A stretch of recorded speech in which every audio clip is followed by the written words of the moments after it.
Good morning, Angela. Good morning, Zach. How are you today? I am well, and good morning to everybody who's listening into this webinar, both those who are here with us now and those of you who are watching the recording.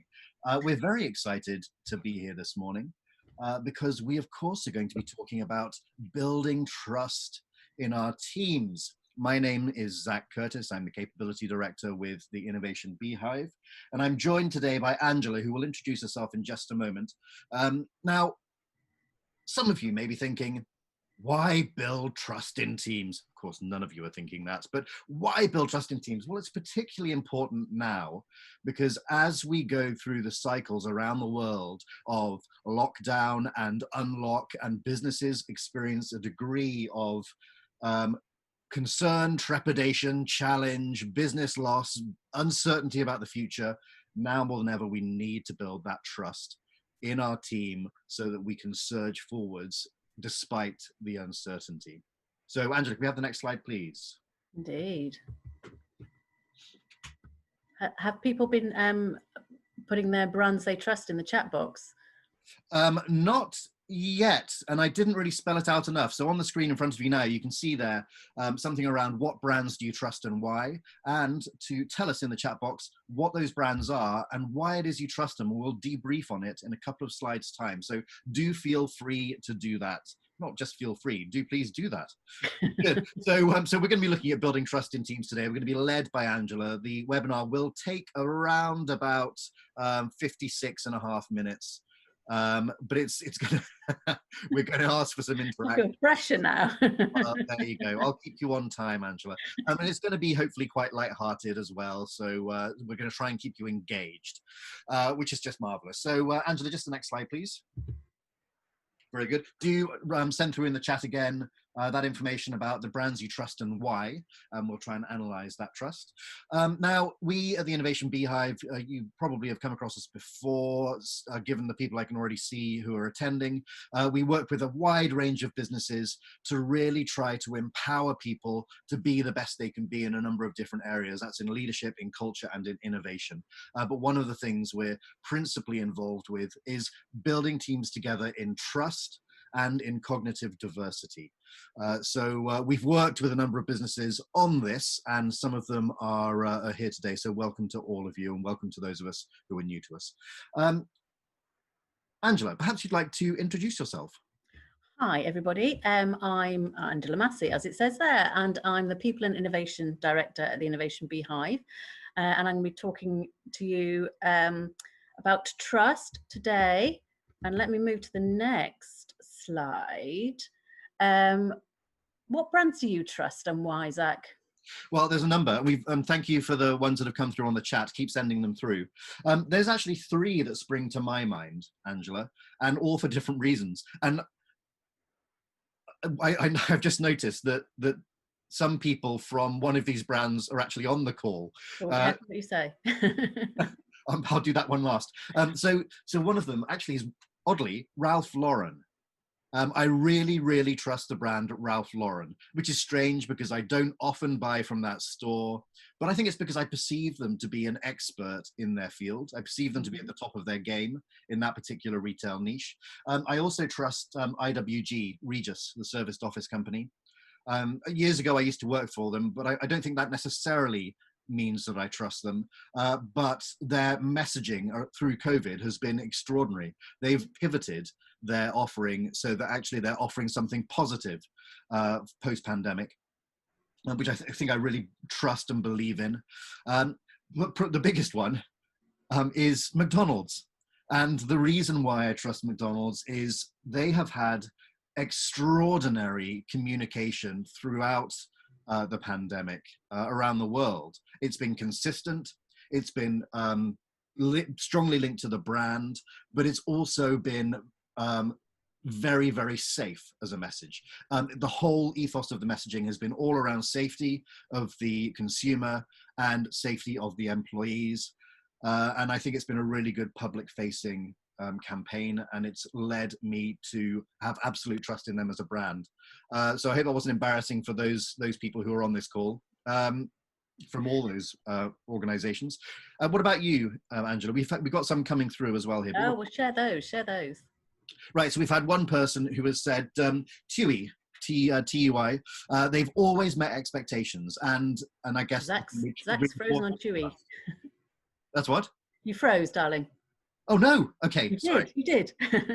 TUI. So they've always met this person's expectations, and I think obviously the thing which has built the trust has been that they've exceeded those expectations, which I think is positive. Always good to exceed expectations to build trust. We'll come on to talk about expectations a bit later on as well. Angela, anything from you? Well, I was thinking about this, and I thought I used to trust the brand Audi. I was in a serious car accident in my 20s, and when I did then go driving again, I really trusted Audi. And I don't remember if you remember in the 90s, their ads were all about you'll never see an Audi on the side of the road. Yeah. And I had absolute trust in that car, and I would pay premium price to have it serviced at the Audi garage and so on. Really trusted the brand. And then and I had the same car for about 12 years, and then when I had to trade it in, the next one broke down twice and I just never trusted it again. I've never bought one since. So it's interesting that trust is something that comes and goes, and I think in the last 6 months it's really been a test of brands of whether we trust them or not. And I think on the screen here where it talks about why we need to trust brands, I think that certainly for the brands that I've spelled out that I trust, I would go out of my way to purchase from those brands compared to others because I trust them. And you find people are paying more now shopping in their local shops because they trust that they've got their safety in place for people to go in, and they trust where the foods come from and so on. So trust does have a monetary value as well. Yeah, perfect. Lovely. Well, the reason I've got this image up here is because I just want us to think about how fundamental trust is to all our relationships. So we talked about brands, but we're really going to talk about over the next 50 minutes or so. Don't know exactly how much time I've got left, Zach, but we're going to talk about trust in people. And the very first person that you trusted would have been your primary carer, probably a parent. And I do hope for all of us that there was someone who met our every physical need and hopefully our emotional and psychological needs as well. And the only reason we survived into adulthood is because we have people that we could trust. And then as you grow up, you learn to trust more people in the community and so on. And the early experiences of the trust that you have in these relationships will impact on the trust that you have in all your relationships going forward. So it's something that is absolutely essential to us as human beings. And it's something that's always been around between employer, employee, between leaders and their teams, between team members. And something that, as we've just been talking about, has just really come to the fore now in terms of, do I physically feel safe? Do I trust being able to go into work? Do I trust my team members to be doing what they're supposed to be doing because we're all now working remotely? Do I trust my team members to be washing their hands, to be wearing their masks and so on? It's really come to the fore. So, as I said, we've talked about brands. Let's now talk about people. So here's a couple of people. I was putting together a leadership workshop, and I wanted some fresh images.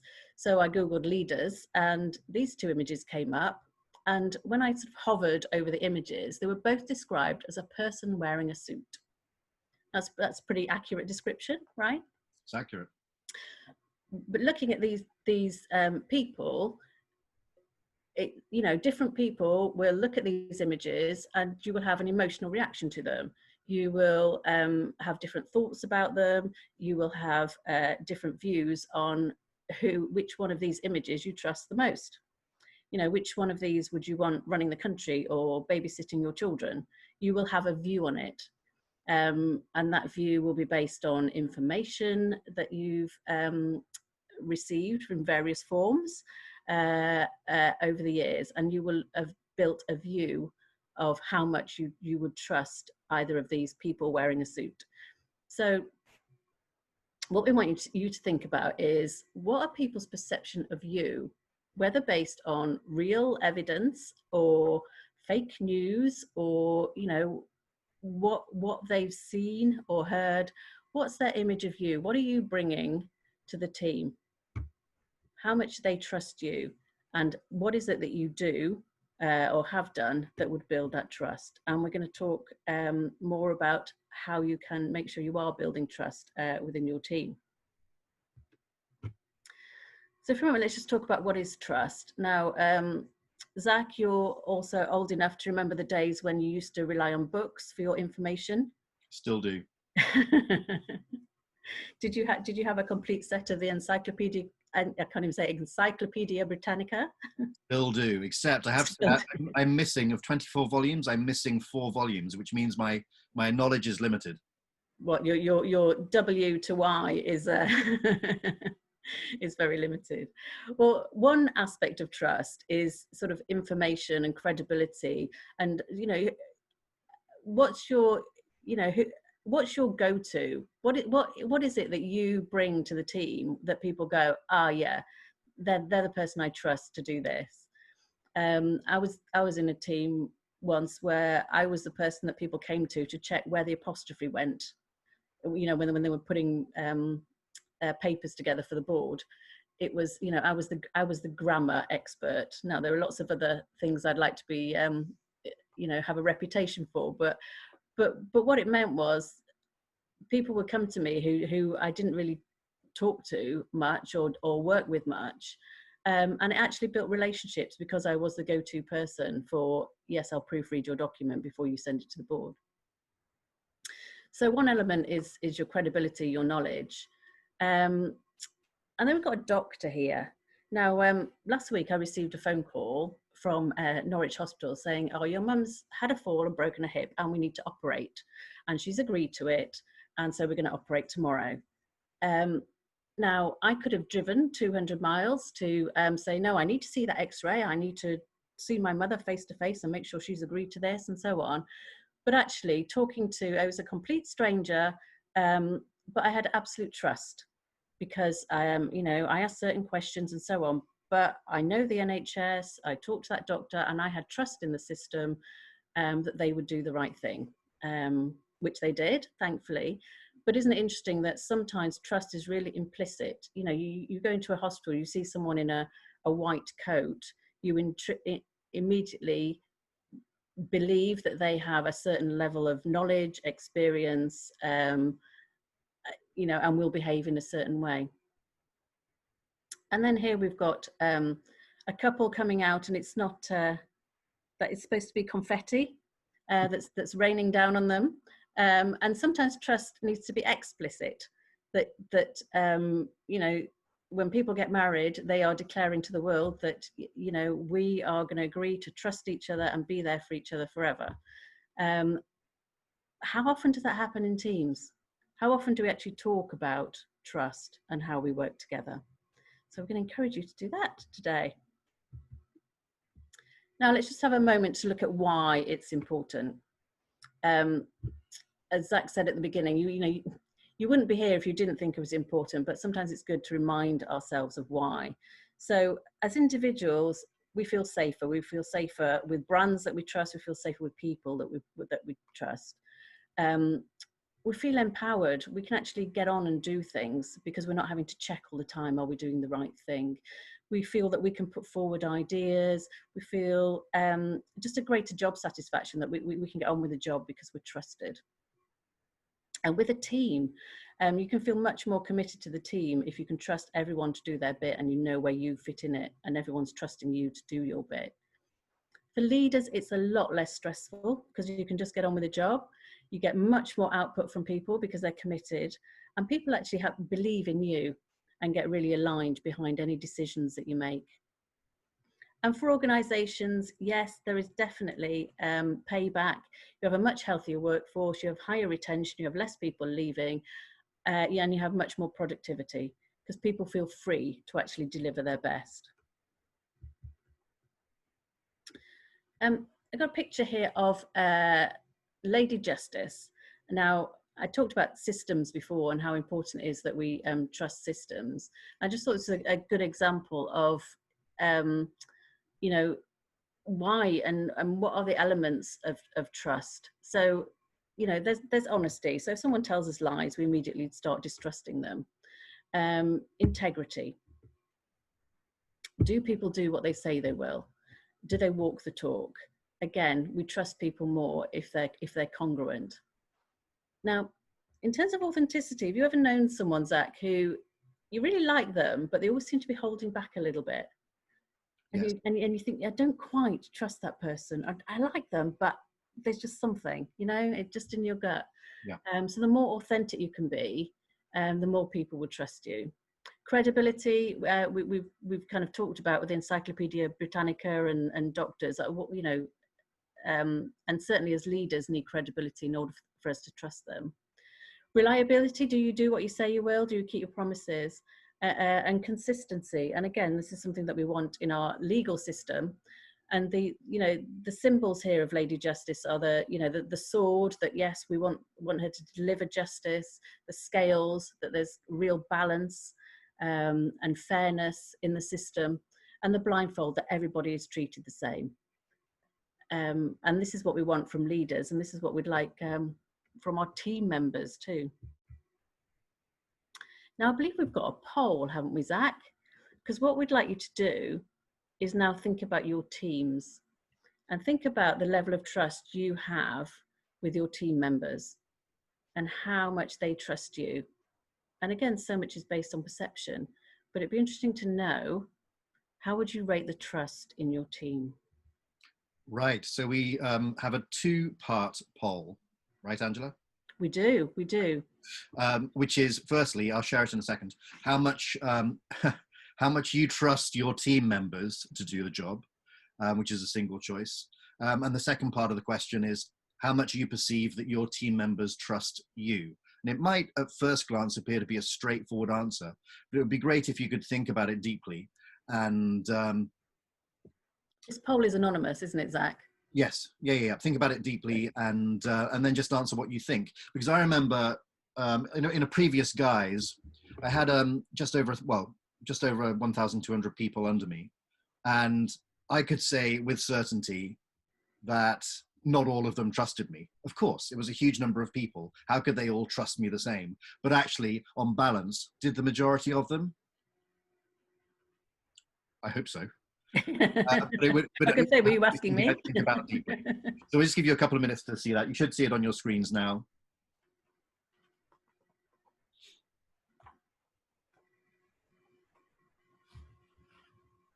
Yeah, there's some really interesting answers coming through here. Let's just say another 10 seconds or so. We've got 71% of people who've completed so far.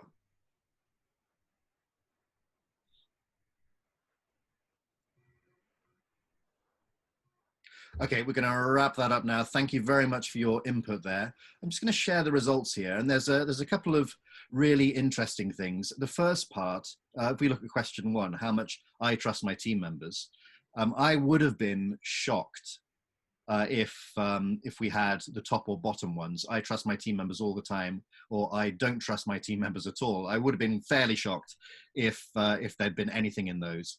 I am interested in the I don't trust team members most of the time responses, because that feeds into a number of different things around culture, the way that we lead, but also the way then, a whole host of things around how our team members operate, especially working from home and so on. In the second question, I'm also interested by the my team members trust me all of the time responses. I guess it also depends on the size of the team. But if you're offering me a job anytime, do reach out to me and let me know, because I'd love to work in that team. Angela, any observations on the results there? Well, it's interesting, isn't it, that I'm not surprised the majority is trusting most of the time, because generally we do, and we have to, just to be able to function. So it is reassuring to see. I guess the question is, what what is helping trust to exist and what is getting in the way. Why isn't it all of the time? Yeah. Yeah, so I'm going to come on to some of those reasons later on in the webinar. Okay, shall I stop sharing that, Angela? Yes, thank you for that. Thanks, everyone. If for some reason it doesn't leave your screen, just click the X out of it. Trust me. I've never heard a phrase like that before, but I just did that. Okay, so let's look at how we can build trust and what gets in the way. So, and do feel free to put comments in the chat box as we go, because we'd love to hear your examples. So what gets in the way? Well, sometimes it's previous experience of a particular individual or a particular brand, or sometimes previous experience sort of interweaves with our unconscious bias, that because we've been treated one way before, or we've dealt with someone who was untrustworthy or trustworthy, we have a bias towards that kind of person. So the more we can be conscious of our biases and go, stop, right, wait a minute, is that a fair assumption that I'm making, the better. A lot of people say that actually what gets in the way of trust is people just not saying sorry or not owning up to mistakes. Now, I had a friend whose mum got run over by a trolley in M&S. Did I tell you about this, Zach? That no. She's a big M&S fan, and she was in M&S, and you know those huge trolleys that have got loads of clothes hanging on them that they go to put the clothes out. So a member of staff was pushing this along, ran into my friend's mum, knocked her over, and she ended up in hospital. It was really interesting that when I sort of caught up with her later, she was actually suing M&S. And I said, well, it doesn't sound like your mum. She said, I know. But she said, all M&S needed to do was send a bunch of flowers and say sorry. And they didn't. They were trying to pretend it wasn't their fault. Whereas actually there was just no dispute about whose fault it was. And if they'd said sorry, that would have been the end of it. It would have been, it's one of those things, it's an accident. She'd have moved on. But it's interesting just how damaging just not saying sorry and not owning up to mistakes can be to relationships. A lack of transparency, and that's something we're kind of hearing a lot at the moment. And I think it is because so many of us are working either sort of working shorter shifts, so not in the workplace as much, or working from home, is that sometimes a lack of transparency is perceived as much as real. That there actually isn't anything to know, but we're just not picking up on things as we were when we were actually physically in the workplace. So again, that can get in the way. And unexpressed expectations. So it was a few years ago, and I once read this statement, and I kind of held it for a while and realized that it had a certain truth to it. And it said so much damage in relationships and so much conflict in relationships is because of our expectations.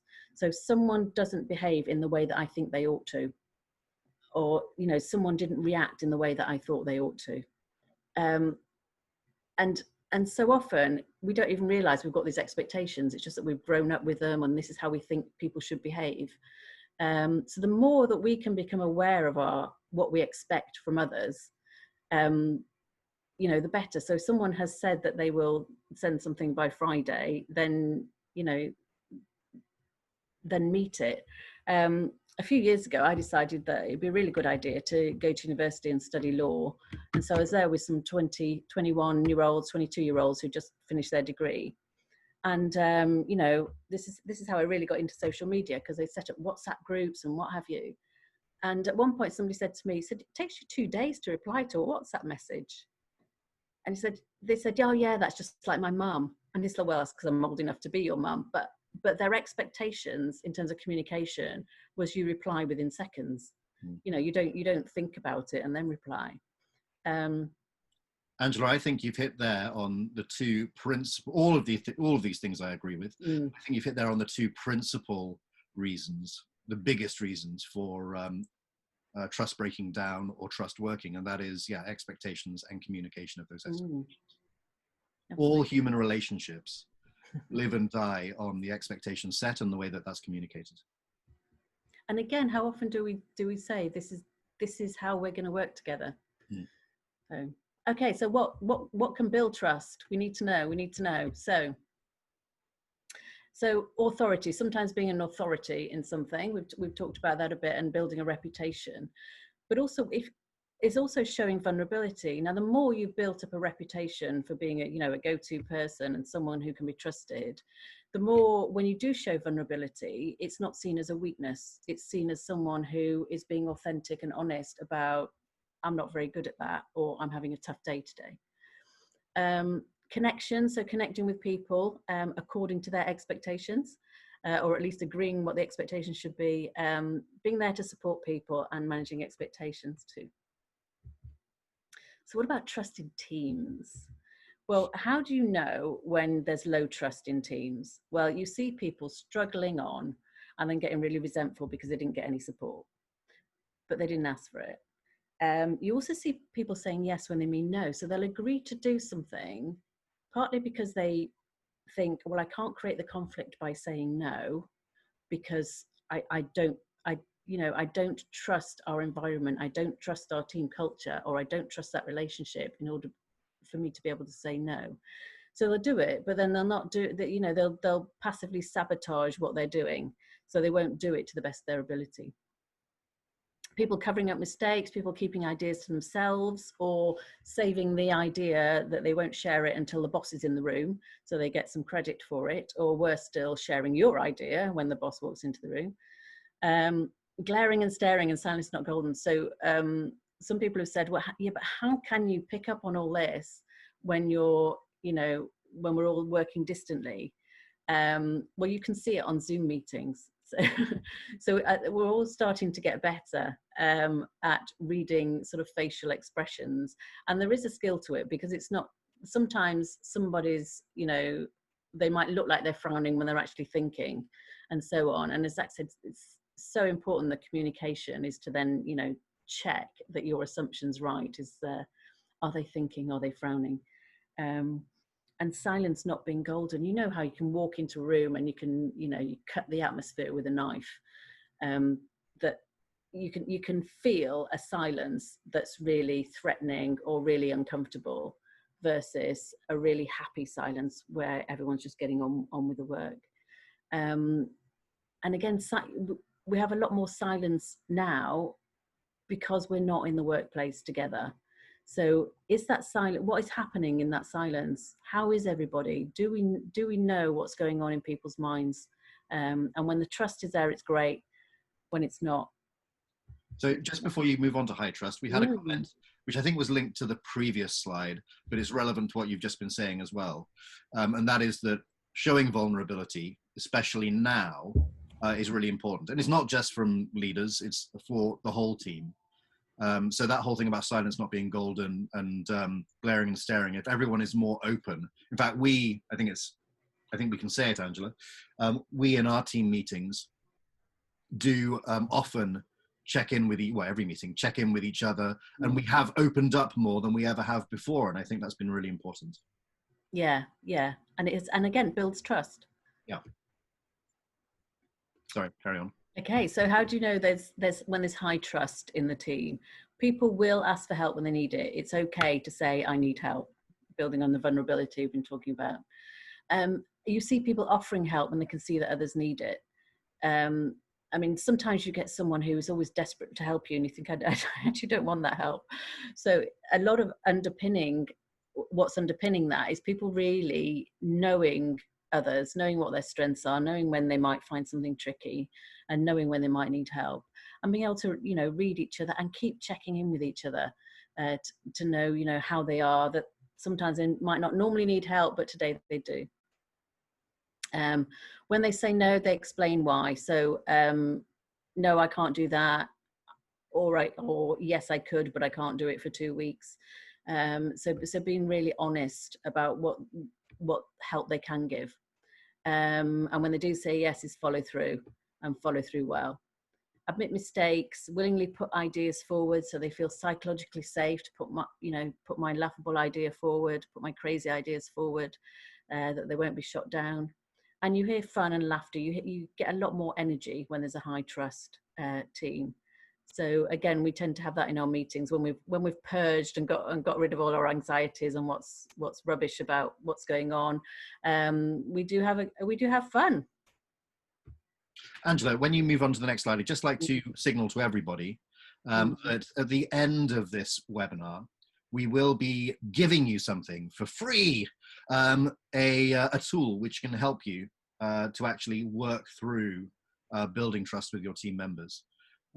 So do stay tuned for that. And Angela, 28 minutes. Perfect timing. So questions to ask yourself about your team is, what do you notice about how people talk to each other, whether it's on Zoom meetings, whether it's whether you actually phone each other throughout the day, whether you're in the same workplace or not. How are people interacting with each other right now? Is that building trust? How comfortable are your team members sharing ideas and challenging each other's ideas? So that's an interesting one, is because sometimes people talk about minimizing conflict. Well, we quite like a bit of conflict because it helps us spark off each other and build ideas, but it's done in a very trusting and safe environment. Who do your team members go to for support? Is it people within the team, or are they going outside the team for their support? Are your team members there for each other? And I tend to go to different people for different types of support. So is that available within your team? Do people know who they can go to and know who they can trust? And of course, picking up on the team dynamics when we're all working in different places. Do we know what conversations people are having around when we're not there? And do we trust people to be supporting each other?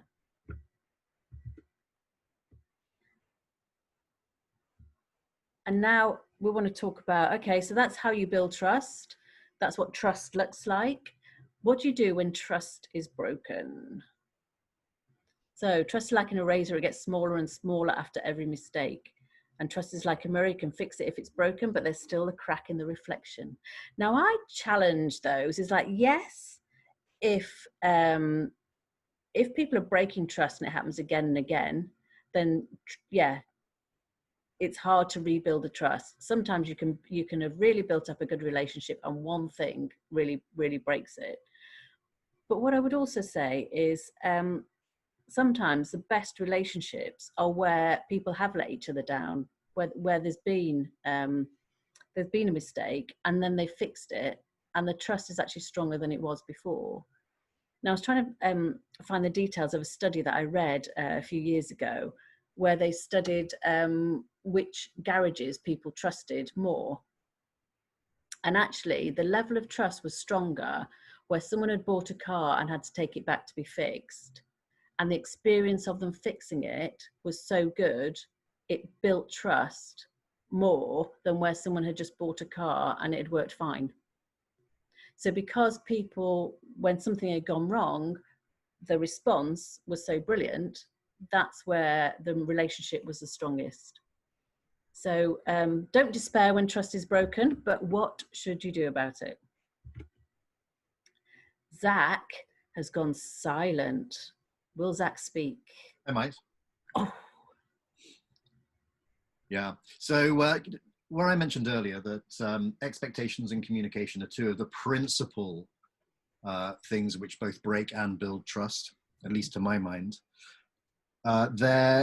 I'm trying to think how much of myself to be vulnerable and to expose.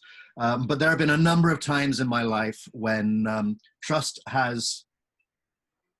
I feel has been broken towards me, but also, of course, when I have broken the trust of others, just like all of us. And the thing which has helped me to rebuild the trust, the thing which has also helped me to maintain and grow trust, has been an understanding of the differences, the cognitive diversity between people. Now, this really starts with an understanding of how we all think differently. Angela and I are very different people, and we approach tasks, we approach projects from totally different angles. And when you think about the physiology of the brain is divided into a number of different areas which perform specific tasks in a specific way and respond to stimulus in specific ways. And my brain does that differently to Angela's. So Angela is much more, can I use the word processed, Angela? Structured in my thinking. I like Right. Sorry, in my mind, structured and processed are the same thing. This is where the difference is. So much more structured than me. I'm much more, in simple terms, right brain dominant. Angela is much more left, let's say. So that means then, if you look at the frustrations document in front of you there, if you look at the orange section in the top right, that is cognitive right, cerebral right brain dominance for me. That means then that the things which will frustrate me, which Angela might do, are things like, for example, a lack in flexibility in structure, or perhaps having too much structure, or perhaps an unwillingness to think metaphorically about something, or perhaps an inability just to grasp metaphor. Those are the things which might frustrate me, but Angela will quite like those things. That, of course, then leads to that kind of cognitive dissonance where we're not having the same expectations, or the same expectations of how we're going to reach a particular goal or complete a particular project.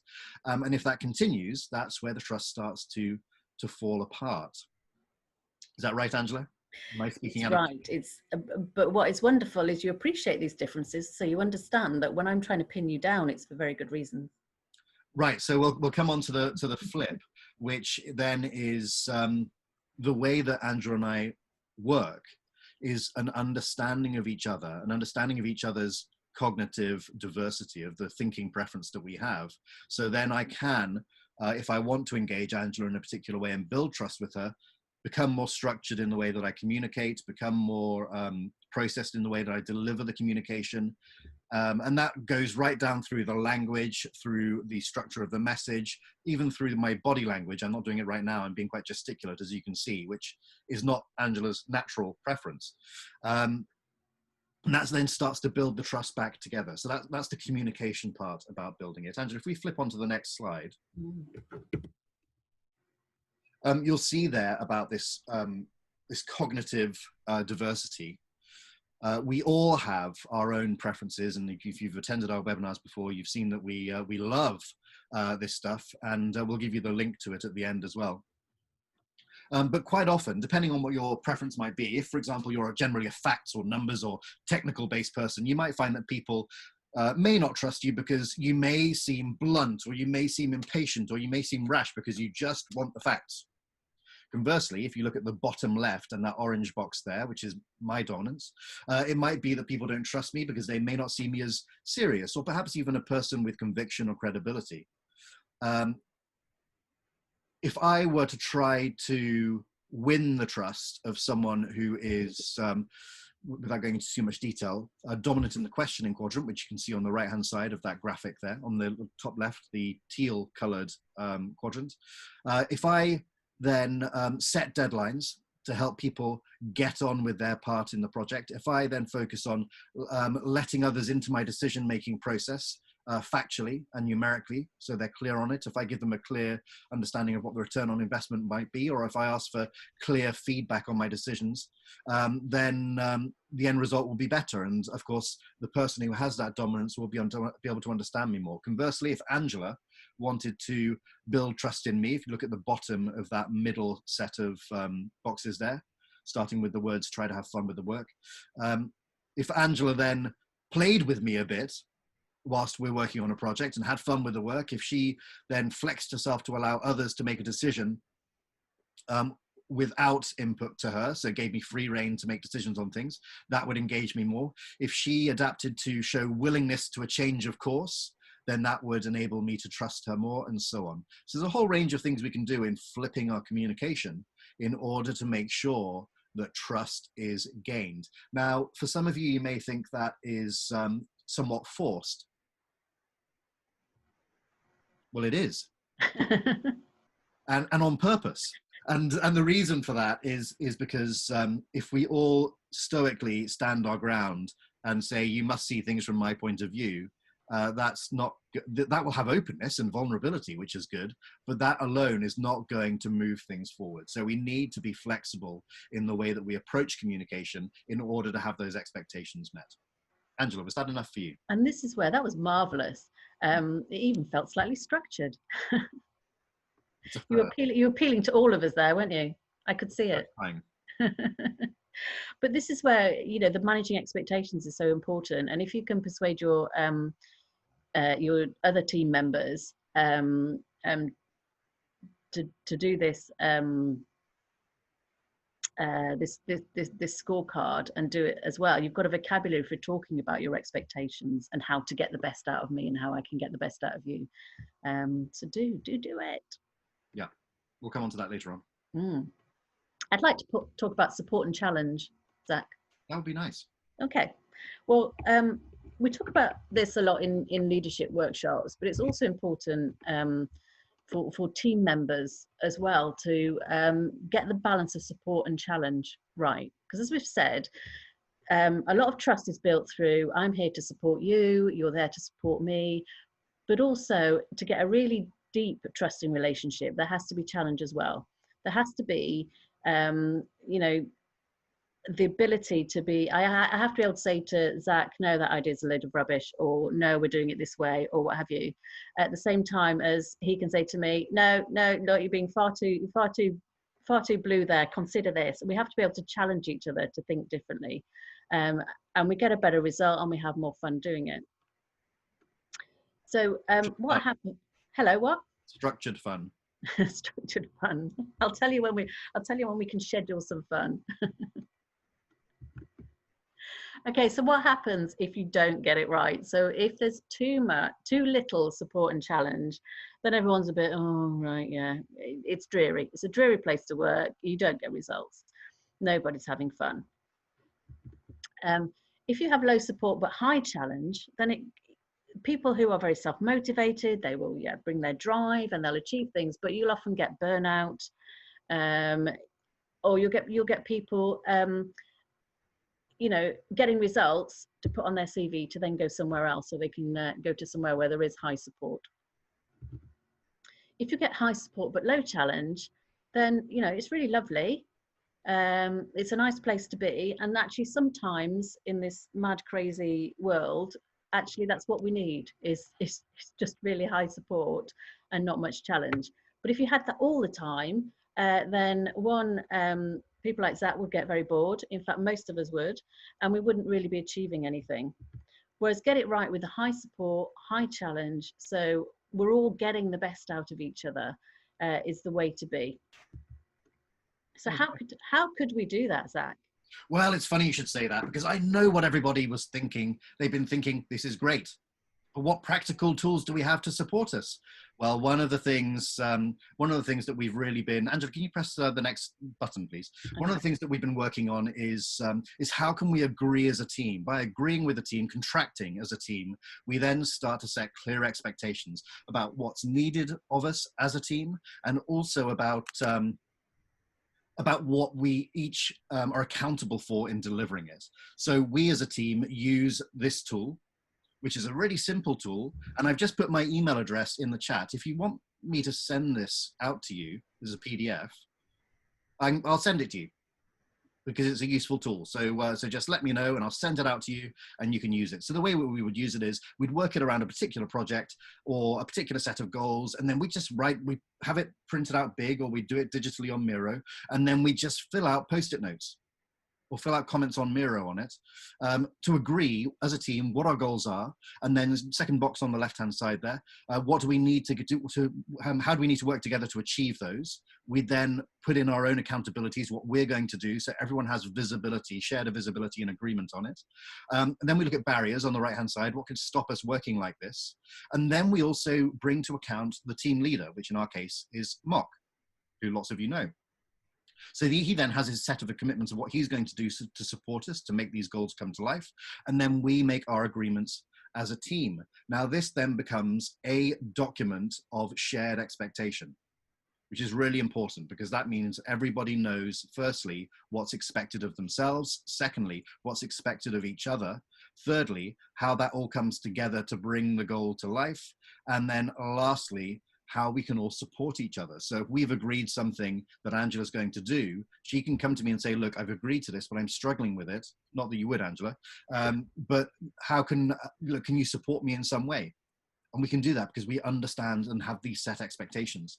And I strongly recommend that you do that. It's one of the most powerful tools that you can have as a team, because it answers that thing about expectations. And sometimes it gives people permission to help, doesn't it? Yes. Because we're all kind of very capable.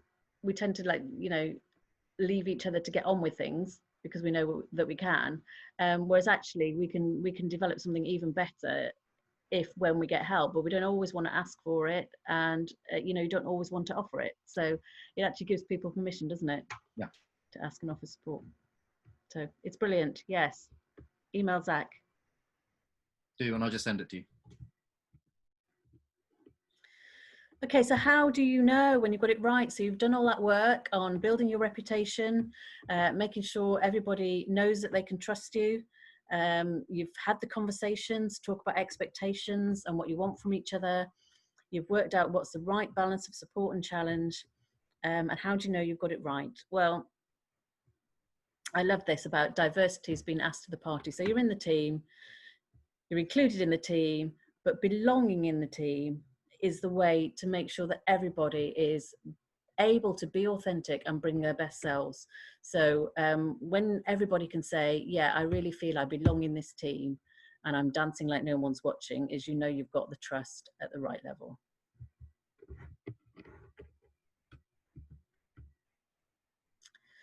So I've nicked your quote here, Zach, that Maya Angelou is very famous for saying that people will forget what you did, people forget what you said, but they'll never forget how you made them feel. And trust is a core feeling that we could be rational about why we trust people and what we'll trust them for, but fundamentally it's a feeling. So our key 3 takeaways for you is want to encourage you just to take time to reflect on how you want to turn up and how you're going to build trust. What are people going to see you as the go-to person for? What are they going to trust in you? Second one, talk about what you need from each other. So whether you use the team, the contracting tool, whether you just have a conversation about how best to support and challenge each other, please do. And number 3, really balancing the support and challenge to really build deep levels of trust. Well, Angela, thank you for that. There were quite a few things there that I think we can go away and cogitate on and think about, how we can build deeper trust in our teams. I think that's been very useful. Thank you. I mentioned earlier that we just want to give you stuff. We talked, Angela talked about the importance of diversity in setting expectations and communication. And if we have strong communication that builds where we understand the diversity between us, that means then that we can build deeper, more heavily rooted trust between us, which leads to a more productive team and a more supported team as well. So we have a tool that we talked about earlier, the Cognitive Diversity Profile. And what that does, it's based on the actual physiology of the brain. And as we know from, don't say it, Angela, I've got it for you, Roger Sperry's and Paul MacLean's studies of the brain in the 70s, my tongue. combined with our exposure to a whole range of high-performing teams across lots and lots of very innovative organizations around the world, then means that we've been able to codify the brain into a number of different areas. And the theory behind is we all have a preference in the way that we approach tasks and other human relationships. If we can understand the way that we approach the world, that means then that we could start to, secondly, recognize how others approach the world and working with each other, which then means, thirdly, we can begin to adapt the way that we work so that others can build their trust in us through an understanding of our cognitive diversity. Now, if you pick up your smartphone, if you then show the camera to the screen, to the code on the left-hand side there underneath the word cognitive, That then means that you'll be taken through to profile.innovationbeehive.co.uk, or you can just type into a browser, profile.innovationbeehive.co.uk. That will take you through to a survey which lasts less than 5 minutes, and you'll get emailed directly to your email that you put into the survey. Your report, and it's a 9-page report, as you can see there, which walks you through what the survey actually is. How much does that cost, Zach? Well, it's free. Free? Free. Totally free. We just want to help everybody out. So yeah, do feel free to do that. And if you have any questions about it, do reach out to us. And get the rest of your team to do it too, and then you've got a vocabulary to talk about and share with each other, and then you have a framework in order to communicate with each other, and you have a clear understanding of everyone's preference. And it's not about saying, right, you are this, therefore I will behave with you like this. It's about saying, okay, look, I see that you approach the world like this. Let's talk about how we can meet on common ground. There we go. Better trust already. Fantastic. Listen like a hostage negotiator, and that's what we're going to come up with in the coming months. A nice course on that. Fabulous. So I hope we've given you something to think about. Do put your comments in the chat box about what you've taken from today, what you'll be thinking about, and what you'd like to see in future webinars. And you know, get out there and build trust. Absolutely. Absolutely. And we trust that you're going to have a marvelous end to the week and a great weekend.